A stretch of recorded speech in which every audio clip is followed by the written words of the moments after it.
Perfecto. Ok, fenomenal. Pues muy buenos días. Vamos a empezar este webinar. En primer lugar, agradecer a todos vuestra presencia a otro webinar del clúster de la edificación. Ya hay varios webinars que nosotros tenemos ya en nuestro canal de YouTube relacionados con la innovación de la edificación, desde acuerdos colaborativos, BIM en obra, innovar en postventa, empleabilidad de las mujeres, gestión de residuos, en fin. Así que seguimos innovando y difundiendo la innovación desde el clúster. Esta sesión, como pudisteis escuchar, se grabará y se colgará también en este canal y al final se enviará también la presentación que hoy veáis a todos los asistentes, ¿no?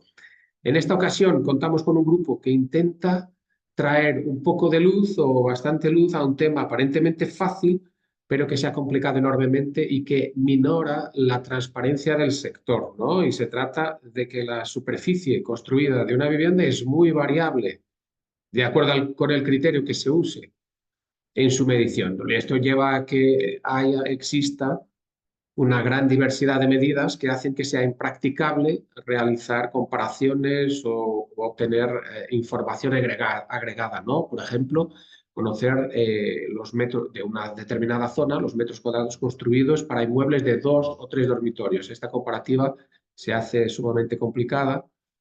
O bien los ratios de coste por metro cuadrado construido o de venta por metro cuadrado construido. Así que para hablarnos de ello y de esta propuesta, en primer lugar voy a compartir aquí, y si no fuera el caso me decís, pero espero que sí, compartir la pantalla. Espero que ahora ya estéis viendo la presentación. Sí, sí. Fenomenal. Y entonces, para hablarnos de esta propuesta para paliar esta situación, tenemos a los grupos, a las empresas que lo realizaron este trabajo, y presento también a Ana Martínez, arquitecta en Ortiz y León. También hablará Carlos Egén, arquitecto experto en innovación de la edificación. Fernando Iglesias, responsable de innovación y BIM Manager en Cronos. Gonzalo Echarri, director de Ortiz y León. Y a Imanol Montero, responsable de proyectos en Culmia. Por último, y por mi parte, antes de pasar la palabra a Gonzalo, quiero recordar que después de la presentación habrá tiempo para responder a dudas y por lo tanto pediría que el micrófono esté desconectado y que escribáis, por favor, si están amables, cualquier duda en el chat, ¿vale? Para que las podamos resolver al final. Así que sin más, Gonzalo, buenos días. Buenos días, Miguel. Buenos días a todos y muchísimas gracias por dedicar un rato de la mañana a escucharnos, ¿no? Y explicaros lo que hemos estado haciendo en este grupo de trabajo.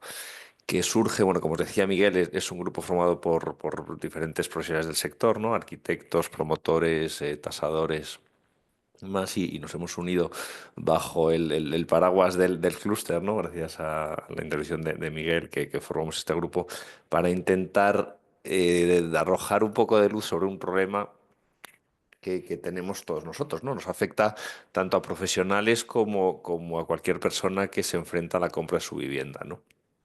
A nosotros como arquitectos nos afecta cuando estamos diseñando los edificios, cuando estamos diseñando viviendas, porque cada promotor nos pide superficies de una manera diferente, y nos afecta como usuarios cuando nos enfrentamos a la compra de una vivienda. Pues, por ejemplo, comprar una vivienda de segunda mano, pues ves algo en una página web, en una página, en un portal de venta, y realmente no sabes lo que estás comprando, ¿no? Nosotros tenemos la suerte de que trabajamos en esto, vamos, la medimos, nos hacemos nuestro planito y vemos si nos encaja el precio en lo que queremos comprar, ¿no? Y si finalmente la operación pues la consideramos viable o no. Pero para el profano, pues el enfrentarse a la compra de vivienda, pues es complejo, porque realmente no puede establecer una comparativa clara entre dos viviendas. En vivienda de segunda mano es imposible, pero incluso en vivienda de primera mano, ¿no? En obra nueva, hay veces que es muy complicado, porque cada promotor aplica unos criterios diferentes a la hora de medir dos viviendas, ¿no? Una vivienda de 150 metros y otra de 150 metros pueden no tener nada que ver, ¿no? Las superficies útiles finales aprovechables de la vivienda pues pueden diferir bastante en dos casos concretos que se estén intentando comparar, ¿no? Y entonces, bueno, pues surge esta posibilidad a raíz de una comparativa con el mercado de oficinas, ¿no? En el mercado de oficinas ya existe la AEO, que es por el que no esté informado, es la Asociación Española de Oficinas, pues se creó un documento en el que se define cómo se miden las oficinas, ¿no? Qué parte es la superficie útil de oficina, qué se alquila, qué parte hay de baños, qué proporciona tiendas de comunes. Bueno, está perfectamente estipulado qué es lo que se está alquilando, comprando en las oficinas, ¿no? Entonces nosotros, bueno, pues trabajamos también mucho en el diseño de proyectos de oficinas y vimos, bueno, pues que esto podía ser trasladable al mercado residencial, ¿no? Entendemos que ahora mismo es un buen momento para... Uy, no sé si soy yo o alguien que vibra por aquí. Es un buen momento para afrontar esta problemática porque el sector residencial pues, se está profesionalizando, ¿no? Y hay muchas herramientas adecuadas. Con la profesionalización me refiero a que la atomización del pequeño promotor que teníamos en este país hace unos años, ¿no? En que cada uno hacía un poco lo que quería y había mucha gente promoviendo viviendas de diferentes formas y quizá no de una forma tan profesional como tenemos hoy en día, con estas empresas ya dedicadas a ello plenamente, ¿no? Desde grandes grupos participados por inversores extranjeros y demás. Bueno, pues la profesionalización ha realmente dado un salto cualitativo importantísimo, ¿no? Entonces, en ese perfil o en esa línea de profesionalización, de transparencia, de hacer las cosas bien, entendemos que es un buen momento y que el sector acompaña a tomar decisiones de este tipo o a poner sobre la mesa posibles soluciones bueno, o acciones que nos ayuden a todos a entender cómo se mide una vivienda, ¿no? Las herramientas también ayudan. Ahora mismo medimos, dibujamos o proyectamos con BIM, con Revit. Eso nos ayuda a medir, a hacer las cosas de una forma ordenada y también a poder hacerlo de una forma similar de unos y otros, ¿no? A poder sentar unas bases de cómo hacer estos trabajos y estas mediciones, ¿no? Una vez que formamos un grupo de trabajo, pues entendemos que lo que tenemos que hacer es pues redactar esas recomendaciones, ¿no? Y se decidió hacer un documento orientado hacia la vivienda libre en plurifamiliar, ¿no? Será exportable a otros modelos, pero en principio el ejercicio que hemos hecho son unas recomendaciones de cómo se mide una vivienda, cómo se mide su superficie en vivienda plurifamiliar libre. Comentábamos que esto es un cambio de mentalidad porque, bueno, pues pasamos bueno, de que cada uno pueda medir como quiera, ¿no? De una cierta anarquía en la forma de hacer las cosas, en la que cada uno pues considera que tiene sus criterios de qué es lo que quiere vender, cómo lo quiere vender, a pensar, bueno, pues que tenemos que ponernos de acuerdo, ¿no? Para, en aras del bien hacia el comprador de la vivienda, ¿no? En clarificar el sector y realmente ofrecer pues mayor transparencia, ¿no? El documento pues no tiene visos o no tiene expectativas de ser obligatorio, ni mucho menos, sino simplemente una referencia que entendemos que desde el momento en que se normaliza, pues puede ser bueno para el sector, ¿no? Si todo el mundo ofrece un producto en base a unos mismos criterios de medición, pues el comprador pues se va a sentir más cómodo, ¿no? Y más tranquilo a la hora de ir a buscar su vivienda porque sabe que puede comparar dos productos en las mismas condiciones, ¿no? Y el que quiere quedarse fuera, bueno, pues él le explicará por qué mide de otra manera, ¿no? Entendemos que dos buenos productos bien explicados, bueno, pues al comprador le da tranquilidad, ¿no? Que eso es bueno para el sector, ¿no? Que cualquier persona que vaya a enfrentarse a la compra de vivienda, pues sepa que lo que se está vendiendo es lo que es y sepa por qué se le están vendiendo esos metros, ¿no?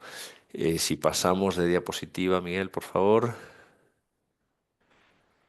Bueno, como comentábamos, pues el objetivo del grupo, ¿no? Es crear este documento, estas recomendaciones para definir las construidas por superficies útiles y construidas de vivienda plurifamiliar libre, ¿no? Que es un criterio aplicable pues, al cómputo de superficies en diferentes ámbitos. Y la idea pues, es buscar un consenso primero en la forma de nombrar las superficies, cómo las clasificamos y luego pues, cómo las computamos de diferente forma a la hora de definir esas superficies de la vivienda. Si pasamos de diapositiva, Miguel, por favor. Bueno, pues en ¿cómo se llama? Iconito de la izquierda podéis entrar al documento del clúster, ¿no? Ahora mismo os vamos a presentar un resumen Pero bueno, si accedéis a ese código QWERTY, pues podéis ir al documento que está colgado en la página del clúster de edificación. Y sin más, pues doy paso a mis compañeros para que os vayan haciendo un desglose del documento que hemos ido trabajando. Muchas gracias. Gracias, Gonzalo. Buenos días a todos y bienvenidos a este webinar en el que explicamos el trabajo que hemos hecho, ¿no? Si podemos pasar a la siguiente aquí. Antes de entrar en el detalle y a explicaros este cuadro que veis con la clasificación de las distintas superficies que hemos hecho, pues me gustaría un poco explicaros cómo hemos llegado a este cuadro, ¿no? Como decía Gonzalo, primeramente empezamos definiendo o eligiendo qué tipología de vivienda es la que íbamos a analizar, ¿no? Cogimos un edificio plurifamiliar libre, porque cualquier otra tipología o vivienda protegida tiene otras causísticas que no analizamos en este primer trabajo, ¿no? Entonces, ahí lo que hicimos es definir qué edificio es el que íbamos a analizar, y a partir de ahí fuimos desgranando todas aquellas superficies que pueden aparecer en un edificio plurifamiliar, definiéndolas con un nombre, de manera que esas superficies que no están tratadas, que todavía no tienen ningún cálculo, puedan ser un vehículo pues de hablar con los clientes, de poder hablar de edificabilidad, de poder hablar con los tasadores, un poco que buscáramos un común de nombrar esas superficies, que cada una tendría una medición, que luego os explicaremos cómo hemos ido eh, definiendo esa manera de medir cada una de esas superficies, y que de esa manera pudiéramos tener ese lenguaje común. Pues hablaríamos de superficies interiores, superficies exteriores, si es cubierta, si es descubierta, para luego ya pasar a una siguiente fase en la que con todas esas superficies ya definidas fuéramos viendo cómo hacemos ese lenguaje común de cara al cliente, porque esto lo que buscamos es ese mensaje al cliente cuando le decimos su vivienda mide tantos metros, ¿no? ¿Qué estamos midiendo? ¿Qué partes de la vivienda, qué partes del edificio, qué incluye esa superficie que le estamos diciendo al cliente cuando su vivienda mide 100 metros cuadrados, ¿no? Pues ahí fuimos cogiendo cada una de esas superficies que habíamos definido, fuimos viendo si correspondían pues a la superficie propia de la vivienda o si eran zonas comunes, y de cuáles entendíamos que debíamos de repercutir a las viviendas. Por lo tanto eran superficies repercutibles, y otras que no eran repercutibles, pero que no por ello algunas de ellas no dejábamos de informarle al cliente para que supiera un poco esas superficies que a lo mejor no están definidas en la superficie que llamamos cuánto mide mi vivienda, pero sí son superficies a las que tiene derecho de uso, o por las que pasa, o por las que puede pasar el tiempo de ocio, ¿no? Una vez fuimos definiendo todas esas superficies que íbamos engranando en la superficie de la vivienda, pues ya llegamos a esta clasificación que vemos en pantalla, en la cual, pues por un lado, estamos hablando de las superficies propias de la vivienda, y por otro lado de las zonas comunes, ¿no? Las zonas comunes que podemos definir aquellas que están dentro de lo que es la propia huella del edificio, y aquellas que en aquellas promociones en las cuales pues tienen superficies, tienen zonas verdes exteriores, pues las consideramos como zonas exteriores fuera de lo que es el ámbito de la huella del edificio, ¿no? Si pasamos a la página 6, ya aquí entramos un poco, ya entramos más en detalle, ¿no? Por un lado, pues definimos qué es la superficie de la vivienda, ¿vale? Definimos, pues todas las viviendas tienen una superficie interior, ¿vale? Puede ser útil, puede ser construida, luego hablaremos de ello, en las cuales pues consideramos lo que es la superficie propiamente del perímetro de la vivienda, ¿no? Ahí incluimos los tendederos cuando están climatizados, ¿vale? Si no, no los consideraremos como parte de la vivienda. Y luego las zonas exteriores que van anexas a la vivienda, que pueden ser las terrazas cubiertas o descubiertas, ¿no? Y luego ya, en las zonas comunes, pues entramos a definir las que son, las interiores, que como comentaba, pues están dentro de lo que es el edificio, y las que son exteriores, que pueden ser pues que están totalmente abiertas, aunque estén dentro de lo que es la huella del edificio, o que están en aquellas zonas verdes de la propia parcela, ¿no? Estas zonas comunes las hemos subdividido a su vez, porque tenemos diferentes zonas comunes, ¿no? Tenemos las zonas comunes que están sobre rasante y las que están bajo rasante, ¿no?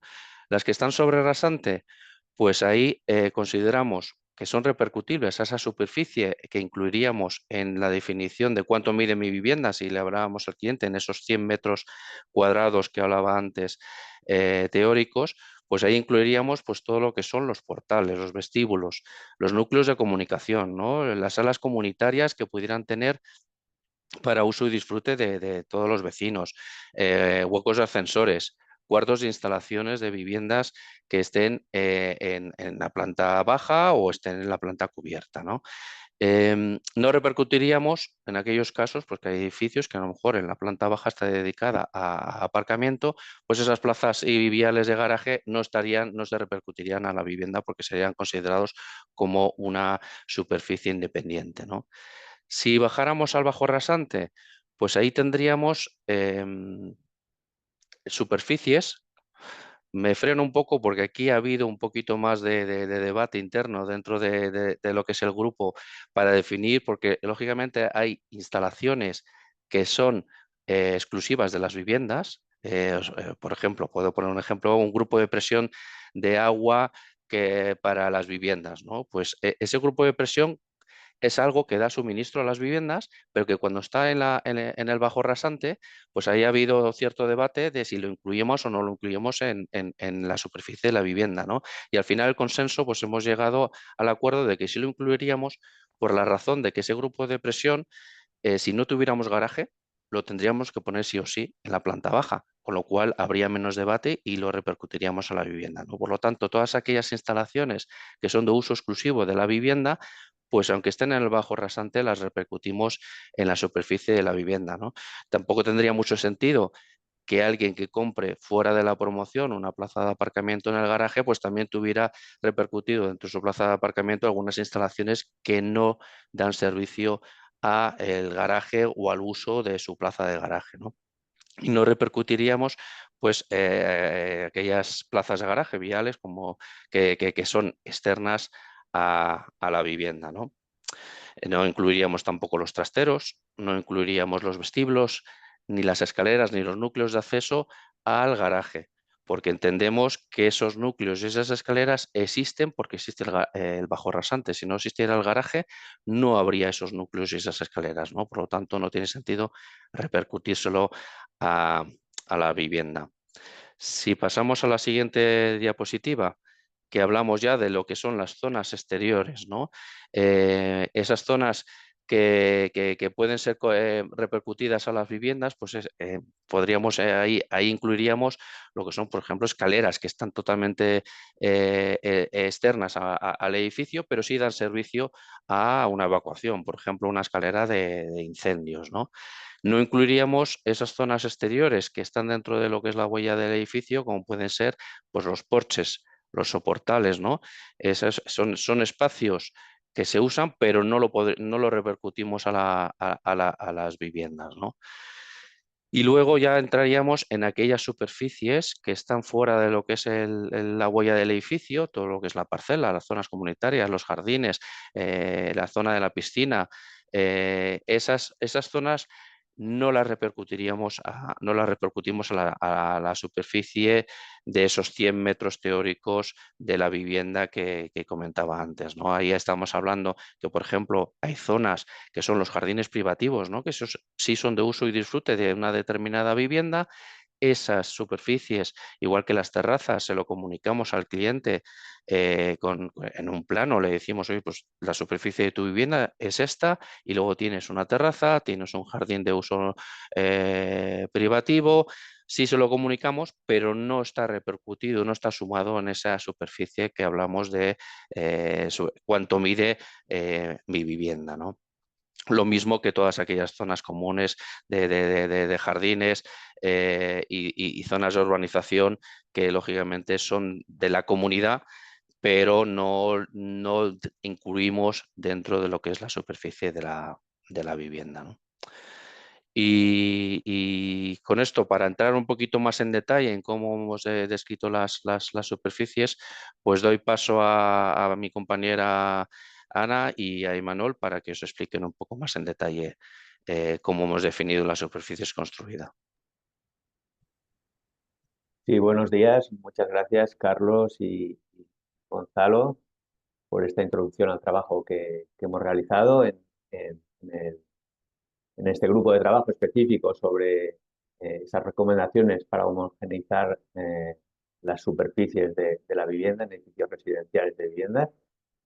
Y bueno, aunque sea un poco reiterativo, ya que Carlos creo que ha desgranado muy bien y se ha adelantado aparte de lo que os voy a explicar, una vez establecimos esta clasificación de, de tipologías de superficies construidas y útiles, el trabajo fue el definir cada uno de esos conceptos.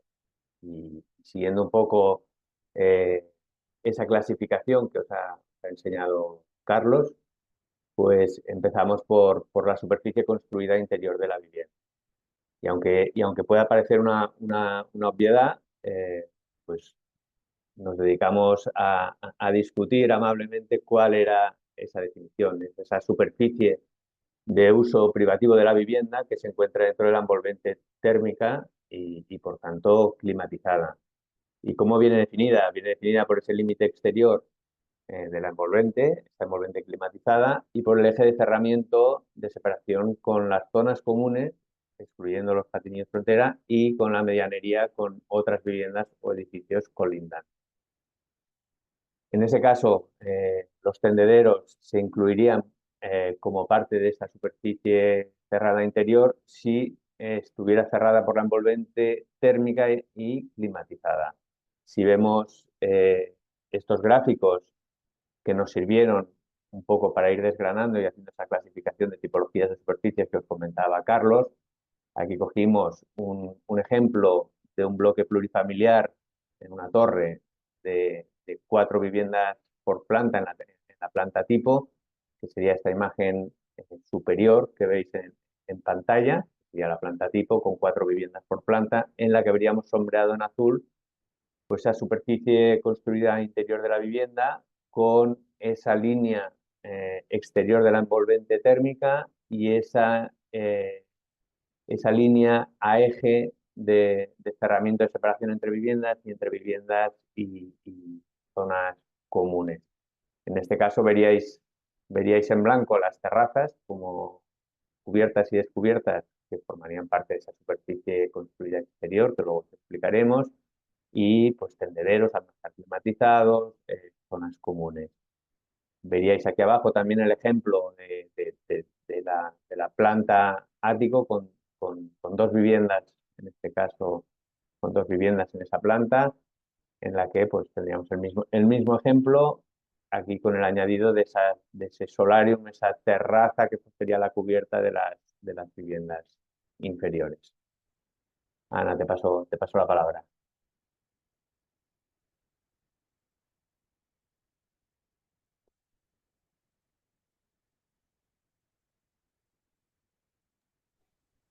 Y No se estás te en oye, mute, Ana. Ana. Perdón, lo tenía silenciado. Hola, buenos días. Bueno, las superficies siguientes a las que hablaríamos serían las superficies construidas exteriores, que en esta planta las hemos marcado y hemos diferenciado los tendederos, que como ha dicho Imanol, pues en este caso serían fuera de la envolvente térmica, y las terrazas. Las terrazas hemos diferenciado entre si están cubiertas o están descubiertas. Entonces, si están descubiertas, serían, como se ha visto antes en el cuadro que ha explicado Carlos, serían forjados volados, porque hay que tener en cuenta que cuando tenemos superficies exteriores que están sobre espacios cerrados, son cubiertas de uso privativo, pero no estarían dentro de esta categoría, que este tema también lo discutimos mucho. Entonces, bueno, entendemos que este tipo de superficie estaría en otras superficies. Entonces, aquí estamos hablando de terrazas cubiertas y descubiertas. Creo que así, bueno, espero que se haya entendido. Y bueno, ahora Imanol, pasas a la siguiente, ¿no? Perfecto. Miguel, si puedes pasar, perfecto. Bueno, siguiente concepto que pasamos a definir. Yo creo que es uno de los conceptos que también generó más debate, ¿no? Que es la superficie construida de zonas comunes repercutible a vivienda. Y aquí, tal como os ha adelantado Carlos, y yo creo que está muy bien explicado en ese gráfico resumen con esa clasificación, sería esa superficie sobre o bajo rasante de espacios comunes interiores cerrados destinados al funcionamiento de las viviendas y se repercuten a estas como parte proporcional de zonas comunes. Y aquí en este ejemplo que veis de planta tipo que os he explicado antes, pues podríamos tener esa planta tipo con esas 4 viviendas y qué serían esos espacios, esas superficies construidas repercutibles a las viviendas. Pues serían todas esas núcleos de comunicación, escaleras, pasillos de acceso común a las viviendas. Tendríamos también pues, los patinillos de instalaciones huecos de ascensores. Y si veis la planta inferior, que sería la planta baja de acceso a esta promoción, a este edificio de viviendas, pues también estaría lo que os he contado hasta ahora, más esos cuartos de instalaciones que serían esas 2 sombreados un poco más claros que hay a cada lado del zaguán de acceso a la promoción. Estarían todas aquellas salas de uso comunitario, ya sea una sala de gimnasio, una sala de coworking, una sala de cualquier otro uso que sea comunitario. Si pasas, por favor, Miguel, Ana. Sí. Bueno, aquí tendríamos las superficies que no vamos a repercutir a las viviendas bajo rasante, que por supuesto sería el aparcamiento con sus viales, todos los cuartos de instalaciones que van a servir a estos aparcamientos, por ejemplo, cuartos de extracción de PCI, toda la zona de trasteros con sus vestíbulos y el núcleo de comunicaciones que también da servicio al aparcamiento y a trasteros con sus escaleras, sus ascensores y patinillos de instalaciones. Tampoco lo repercutiríamos. Entonces solo nos quedaríamos con los cuartos de instalaciones que dan servicio a las viviendas. Y ahora Imanol. Bueno, siguiendo la clasificación, continuamos con definir cuál era la superficie construida de zonas comunes, exteriores, no repercutibles a vivienda. Y considerábamos que son esas superficies exteriores abiertas de la edificación y en esta categoría se pueden considerar pues, patios, porches o portales, cubiertas comunitarias, azoteas, solarium. Y si cogemos como ejemplo esta planta baja que veíamos antes de esta promoción que hemos cogido como ejemplo, pues tendríamos ese porche, ese zaguán de acceso a la zona ya climatizada y por tanto repercutible a las viviendas. Tendríamos, eso estaría en ese color verde, tendríamos en este color sombreado más marrón el patio, ese patio interior común a las viviendas, a la promoción. Por favor, Miguel, si pasas de diapositiva. Y esas otras superficies exteriores abiertas de la edificación, como podrían ser pues esas terrazas solariums que se pueden generar con el retranqueo de los áticos en las viviendas y que por tanto tienen edificación bajo ese forjado. Tendríamos esos jardines privados de planta baja, como ejemplo. Ana, por favor. Entonces, para poder definir estas superficies, tenemos las líneas fronteras, que son las líneas que nos van a delimitar exactamente por dónde tenemos que trazarlas. Entonces, ¿puedes pasar a la siguiente? Dependiendo de cada tipo de superficie, estas líneas van a ir, o por ejemplo, las superficies interiores construidas por la cara exterior de la envolvente térmica, cuando limitan con el exterior, lógicamente, y con las superficies construidas exteriores de terraza, que en este caso son las que tenemos marcadas en dos colores azules bueno, más claros. Por ejemplo, cuando nos encontramos en la que hemos numerado como 4, con otra superficie exterior que sería la de tendedero, aquí la línea la marcamos por el eje del cerramiento exterior, bueno, de la envolvente térmica. Y su superficie construida exterior la marcamos por el cerramiento exterior del tendedero, por la cara exterior de su cerramiento. Por ejemplo, en las superficies de zonas comunes, cuando limitan con las viviendas, la que hemos marcado como línea 3, pues iría por el eje de las particiones, de los muros, y cuando va por patinillos, o sea, limitamos los patinillos o huecos, irían también por los ejes. Si puedes pasar a la siguiente diapositiva, por favor. Bueno, aquí lo vemos en un zoom.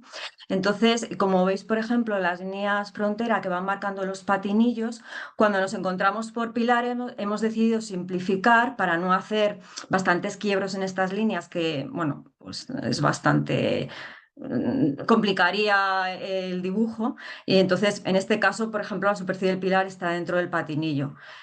Y bueno, pues seguimos, o sea, básicamente cuando son entre superficies cerradas son por los ejes de las tabiquerías y cuando son con el exterior sería por la cara exterior del cerramiento. Y la siguiente diapositiva, bueno, es otra zona que se ve pues las viviendas, o sea, hemos quitado las tramas para que se vea más claramente por dónde se van marcando, ¿no? Cuando coincide por el eje del cerramiento o cuando va al exterior del cerramiento de la envolvente térmica. Y las hemos ido dividiendo, por ejemplo, la 1 sería la que nos divide la superficie interior con el exterior. La 5 y la 6 nos limitan la superficie de la terraza con la superficie de la vivienda y la 6 sería la proyección. En este caso estamos dividiendo terrazas que están cubiertas y descubiertas, entonces la 6 nos coincidiría con la proyección de la terraza de arriba que nos cubre parte de esta terraza. La 3, por ejemplo, sería la división entre la superficie de la vivienda y las zonas comunes y la 7 entre patinillos y zonas comunes. Y ya, bueno, creo que con esto queda explicado. Ya pasamos a la superficie útil. Muy bien, muchas gracias. La superficie útil yo creo que a lo mejor puede parecer la más sencilla de medir, ¿no? Porque es la que vemos, la que hemos definido pues como la superficie interior pisable, ¿no? La que pisamos en cada una de las estancias, midiendo por el interior de todos los tabiques, ¿no? Se da la información de cada una de las estancias y luego se hace un sumatorio de lo que es la útil de la vivienda al completo, ¿no? Y desglosando pues luego lo que es la parte interior de lo que es la parte exterior. Para medirla, si pasamos a la siguiente infografía en la cual vemos las líneas fronteras, pues se ve lo que comentaba, ¿no? Medimos todo el perímetro de los tabiques interiores. Cuando hablamos de superficie pisable puede haber alguna interpretación de decir, pero los armarios no los piso, es una superficie que no la piso. Tenemos que considerar, nosotros desde el grupo hemos considerado que la superficie es aquella en la cual no quitamos el mobiliario, ¿no? Y dejamos los tabiques fijos. Por lo tanto, un armario que se monta entre los tabiques, pues eso se puede considerar como un mobiliario y por lo tanto la superficie que está debajo de ese armario, pues sí se mide, ¿no? Medimos, como digo, a cara interior. Eso también afecta, por ejemplo, en los salones en los cuales pues tenemos una salida a terraza, ese grueso de muro, de tabique, de fachada, no lo medimos ni en la terraza ni lo medimos en el salón si es la puerta que sale, ¿no? Siempre medimos a cara interior, lo mismo pasa con la puerta de entrada, que medimos a la cara interior de la vivienda. De manera que siempre busquemos aquellas superficies que realmente van a ser utilizadas por los clientes, ¿no? Y pasamos a la siguiente. Bueno, gracias Carlos. Nada, el objetivo de todo esto yo creo que se ha quedado resumido por varias de las intervenciones de mis compañeros, pero al final la fuente final de todo esto es mostrar en una ficha comercial, en un plano de venta, todas estas superficies que hemos hablado desglosadas en un panel en el margen derecho del propio plano. Al final, si hemos entendido o tenemos claros los criterios de cómo vamos a medir, y la información que tendremos en el panel de la derecha queda perfectamente explicada con ese desglose que hemos hecho a lo largo de este webinar y que está incorporado en el manual, ¿no? El servicio, útil total interior de la vivienda, superficie construida con la parte correspondiente de zonas comunes, superficie útil de terrazas de manera separada y superficie útil exterior de uso privativo si fuese el caso. Yo creo que queda claro, sobre todo con toda la parte que han comentado Carlos y Ana de las líneas fronteras, qué es lo que qué es lo que se incluye en este perímetro, bueno, en esta superficie y por dónde pasa ese perímetro de cada una de las zonas. Pasas a la siguiente. Además de todo esto, es decir, el objetivo es que hablemos el mismo idioma, como han comentado mis compañeros, y que esa superficie de registro sea el equivalente a la superficie interior construida de la vivienda, la superficie cerrada de la vivienda, sin repercusión de zonas comunes, medida tal y como hemos explicado. Y luego un poco creo que lo ha comentado Gonzalo al inicio, al final, ¿por qué es este momento? Pues al final el estado de madurez también tecnológico nos permite afrontar los próximos pasos de este grupo de trabajo de cara a apoyar todo el trabajo que hemos hecho hasta el momento con la publicación del manual y es tratar de estandarizar esa comunicación o exportación de los datos o consulta de los datos a través de los modelos BIM y cómo esta extracción, basándonos en estas reglas de medición que hemos contado y que Carlos ha explicado muy bien, sobre todo la parte de superficie útil y Ana de las de superficie construida, pues con ese criterio, claro, el dato de la superficie que pueda exportarse de manera automatizada a los típicos cuadros de superficies de que cada una de las promotoras trabaja en hojas de cálculo con diferentes formatos, pero al final el dato y el origen del dato tiene que estar claro.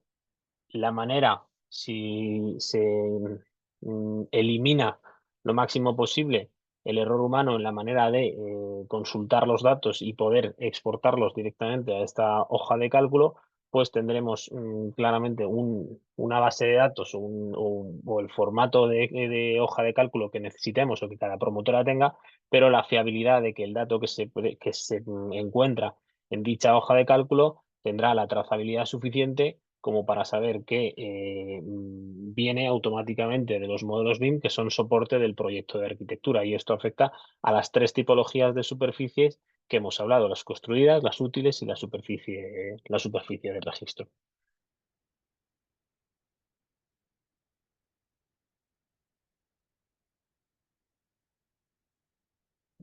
Si quieres, Gonzalo, hacer un poco el cierre Bueno, pues nada, recordando un poco lo del manual sí, de nada, referencia. muchísimas gracias a todos.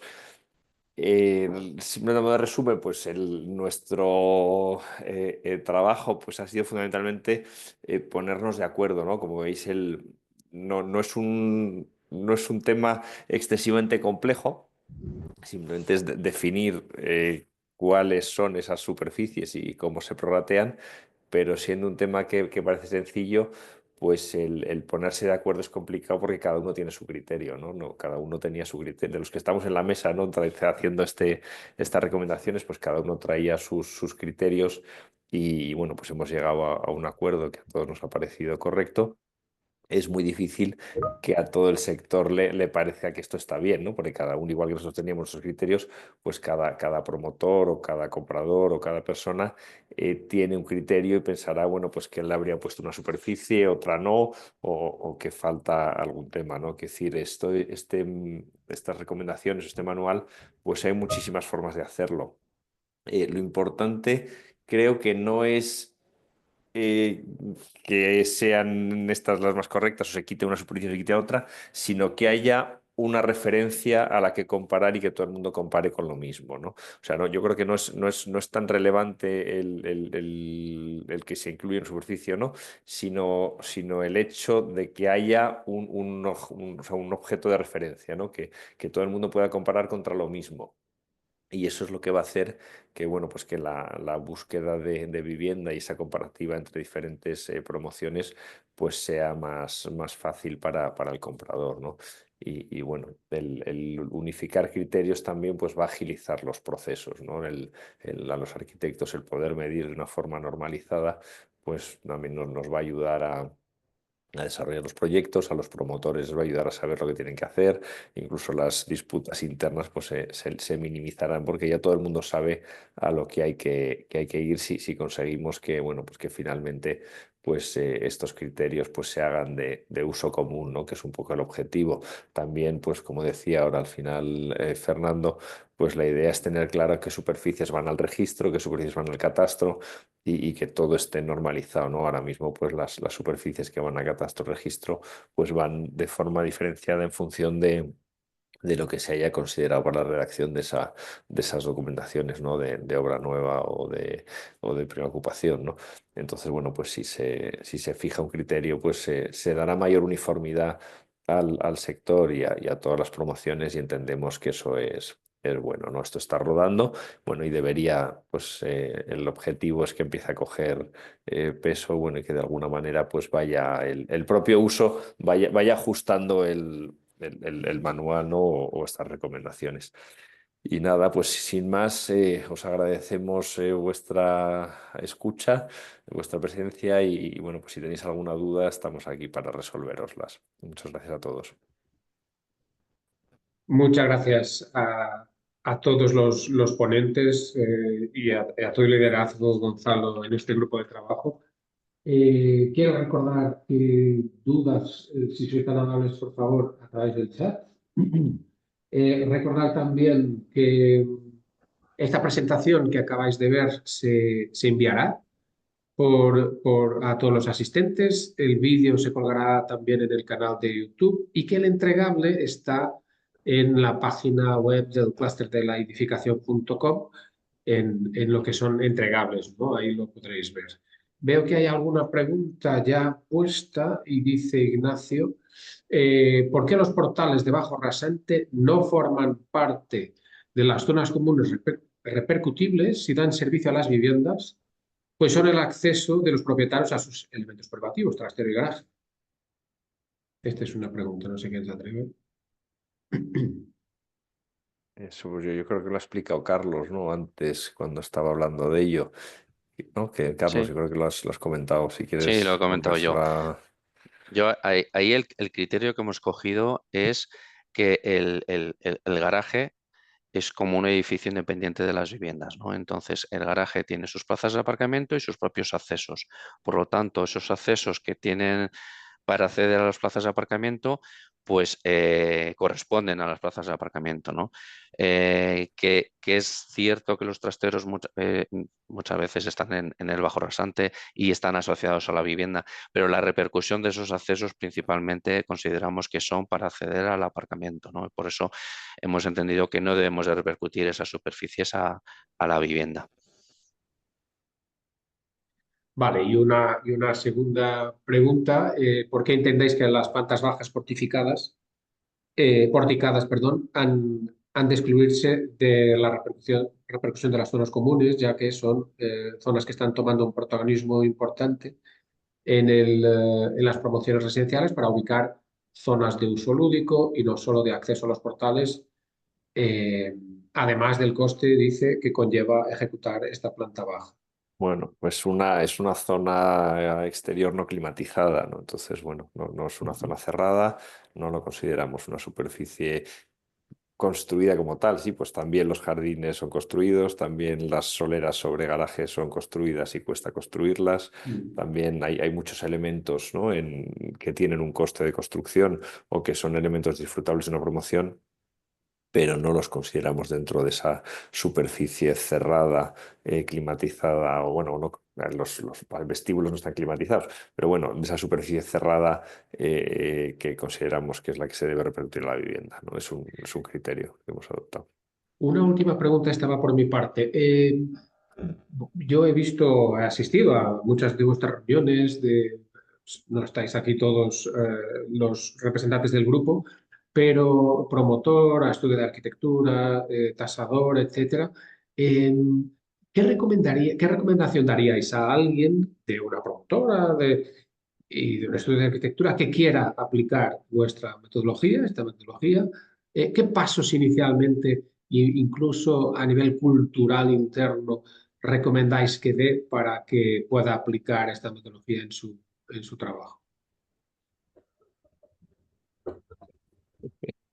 Recomendación como tal, quiero decir, no sabría qué decirte. O sea, el hecho es simplemente al proceso habitual, ¿no? Que seguimos tanto arquitectos como promotoras en nuestro trabajo conjunto, en el diseño de una promoción y la posterior redacción de esa documentación comercial, de esas fichas y de la extracción de superficies, es pues seguir haciéndolo como lo han venido haciendo, quiero decir, porque cada uno más o menos esa forma de trabajo la tiene, pero sí intentando aunar el criterio, ¿no? Que es un poco lo importante en este caso, ¿no? Lo que subyace detrás de todo este trabajo, que es tener claro qué superficies son las que se están asignando a la vivienda. O sea, hay que decir, cada uno pues utilizamos BIM de una manera, o hay gente que todavía no tiene mecanismos de uso ¿no? de BIM o de Revit en nuestro caso, y siguen trabajando en AutoCAD, bueno, pues sería exportable igualmente, ¿no? Quiero decir, no limita, estamos hablando de BIM porque es hacia donde va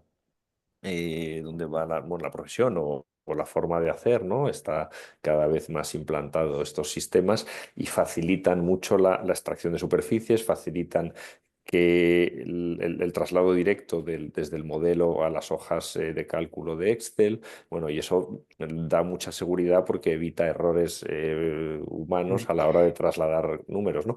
Pero lo fundamental es aunar el criterio, ¿no? Que todos hablemos de lo mismo, que las mismas superficies comunes que trasladan las viviendas sean las mismas de todo el mundo para que el cliente pueda comparar, ¿no? Vale, perfecto. Yo iba más por qué personas en la organización interna son críticas convencer para que adopten este criterio que Pues técnicamente después entiendo es que fácil a aplicar. los departamentos comerciales de las promotoras probablemente, ¿no? Que Mm. entiendo eso desde el punto de vista del arquitecto, no sé los promotores que estáis en el chat si tenéis otra opinión, ¿no? Yo entiendo que es el departamento comercial el que finalmente pues fija lo que aparece en la Mm. ficha, ¿no? Claro, yo creo que es la comunicación con el futuro comprador de la vivienda es a través de una documentación comercial, ¿no? Y ahí se establecen unos criterios, y ahí es donde se tiene que establecer cómo mostramos esas superficies de manera que el cliente lo vea lo más claro posible y pueda comparar con los mismos criterios, ¿no? Porque es un poco el objetivo que buscábamos, que podamos establecer unos criterios homogéneos para que se pueda comparar todo tipo de viviendas y sepamos siempre cada una de las superficies qué es lo que incluye, ¿no? Pero está claro, es el departamento comercial porque es el enlace con el futuro comprador, ¿no? Muy bien, pues yo iba a dar por cerrado, pero es verdad que entró una pregunta también muy concreta y es por qué queda fuera del esquema de superficies las terrazas descubiertas no voladas de uso privativo. Esas, porque a lo mejor están puestas en otro sitio, están puestas en la parte de abajo de lo que es el gráfico, la clasificación, en otras superficies construidas exteriores, ahí sí tenemos superficies de vivienda que están sobre superficie cerrada, ¿no? Que son las terrazas, los áticos y lo tenemos puesto ahí, pero sí están consideradas.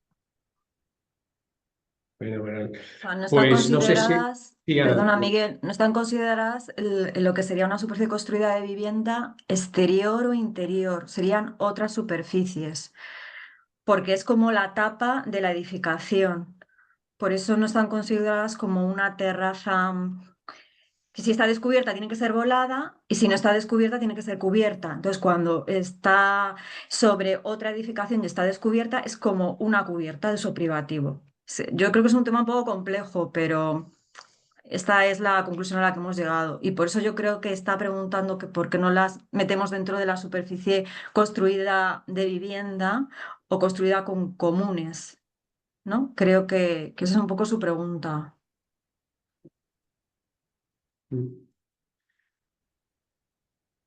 Bueno, Si le pues queda claro. ¿algún comentario más? ¿Alguna? Ya estamos cerrando. Quiero agradecer de nuevo a todos asistir a este webinar del clúster de la edificación.